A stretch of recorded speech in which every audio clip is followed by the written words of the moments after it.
My name is Ryan Hamilton, you're watching the Panda MX-5 channel, and today we're installing the custom front subframe in my 1994 Mazda Miata.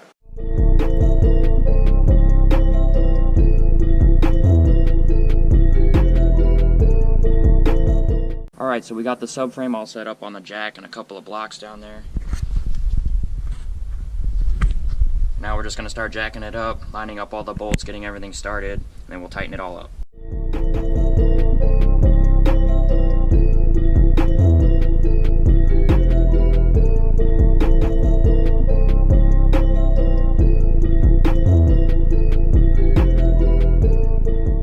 Alright, so we got the subframe all jacked up into place. Top coilover bolts are in. So for now, we're just going to get all the rest of the bolts started in, put a little dab of Never Sees on them, and then we'll be all good to go.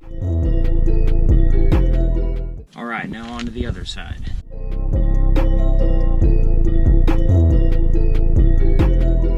Alright, so I got the 4 bolts installed on the subframe, 2 here, 2 on the other side.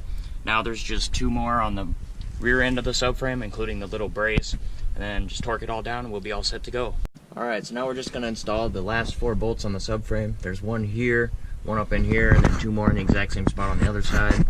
And then after that, we'll install the brace, which goes from here to here, right across the subframe, just to reinforce everything. So I'm just going to go ahead, start these 4 bolts, and then start torquing them down. Alright, now we'll get the 2 on the other side, and then we'll be good to go. Alright, now we're just going to go around, tighten everything up all the way, and then the subframe install is complete.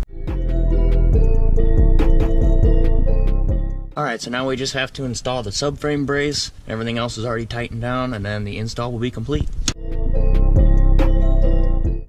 Alright, so all the bolts are in, everything's torqued down. I'm just going to tighten up the coilovers on top real quick, and then everything is all finished up. Alright, so the subframe's all installed, everything's tightened down, torqued up, Never Sees on, so we're all set to go. Now just a little bit of overview of the parts I have on here. I have the stock power steering rack that I depowered, so I cleaned out all the lines, no more power steering lines. I took the pressure valve out of the inside of it, so it's a full manual rack. I re-greased everything on the inside. Also got polyurethane bushings for it, so it's a little bit stiffer in there, less flex.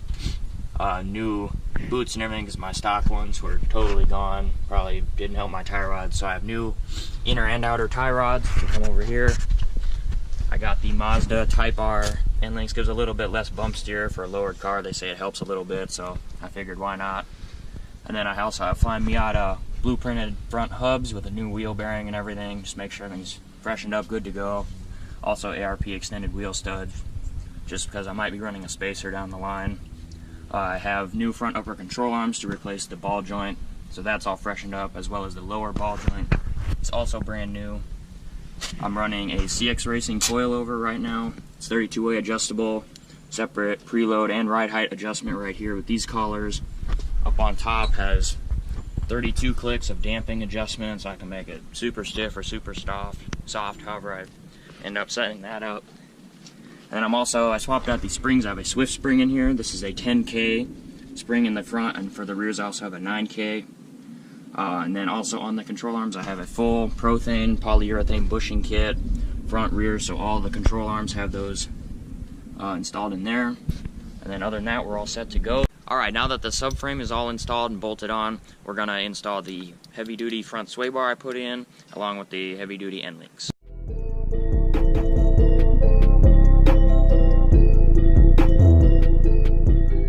Alright, so what we have here is a Racing Beat solid front sway bar for the 90 to 97 Miata, along with the included polyurethane bushings for that, and then the clamps for these as well go on like that. Just hold everything on secure. We have the Prothane super grease, just for greasing those up so they don't squeak or anything. And then this is the hardware for mounting these onto those heavy duty sway bar brackets that we installed earlier. And then also I have a set of Racing Beat heavy duty end links to connect the sway bar to the control arms of the suspension. To make sure everything's good to go. So I'm going to go ahead, start putting these together, and then get everything installed in the car. Alright, so now that those are together, we can go ahead, start lining everything up in the car, get these bushings greased up, get the bar mounted, and then start hooking up the end links. Alright, now that we got these all greased up, we'll go ahead and install them on the bar, and then get the bar mounted onto the car.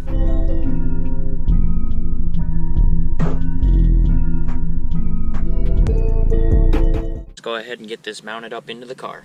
So I got the bar all set up, everything's good to go, the bushings are all greased, and now we're just about ready to bolt it up into the car. So I already got our new hardware, already got a little bit of never seize on it, so I'm just going to hold the bar up and get those bolts started. Alright, now we'll get the other side, just the exact same process. Alright, now we'll go ahead and hook those end links up and then tighten everything up and we'll be good to go. Alright, so I'm trying to put the end link on, and the issue I'm running into is on the sway bar. The bolts that hold the end link on don't fit in the hole. So I'm going to take them out, drill them out, maybe 1 or 2 sizes bigger, just so these fit through nicely, and then we'll be all set. Alright, so I'm using a 25/64 drill bit to drill out the racing bead sway bar a little bit, just make it a tiny bit bigger. You can see this drill bit fits perfectly through the end link, but won't fit through there. So I'm going to drill that out, and then hopefully the bolt will fit right through.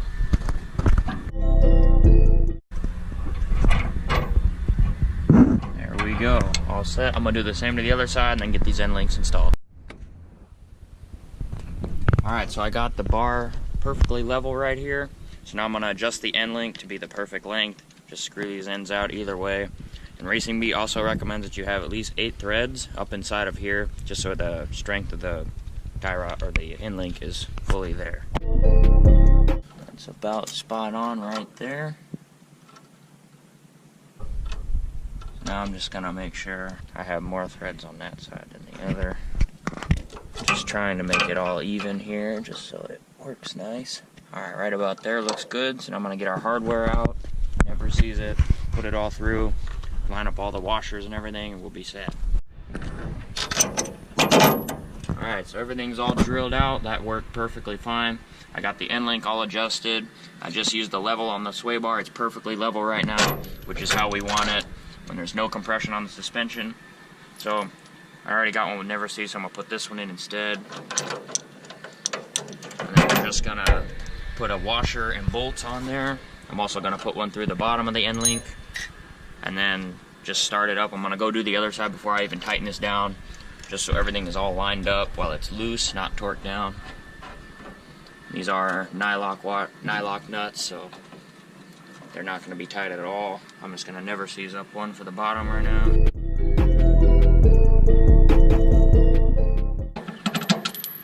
So that bottom bracket is a little bit bent. I'm going to have to loosen that up or move it around a little bit just so everything can line up better. There we go. Alright, all the bolts are lined up. I'm just going to throw a washer and a nut on both of them. Go do the exact same thing on the other side. Alright, I'll be right back once we do the exact same thing on the other side, and then we'll tighten everything down.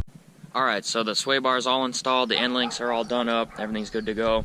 Just went ahead, I had to drill out this side as well, I had already done that. So I got both of them in, everything's tightened down. And the Racing Beat says do not torque them fully to spec right now, so I did, and I just barely put them on to where they're just barely tightening it up. And then after you set it on the ground and settle the suspension, you tighten everything up and torque it all down correctly to the specs that they say and everything like that. So both sides of that are done, everything's all good to go. And then, so thanks so much for watching, guys. Everything's all set right now. And then in our next video, we're going to be working on the rear subframe, getting that all started, put together. I'm still waiting on a differential, that kind of stuff, but we can start putting the control arms and the suspension into that.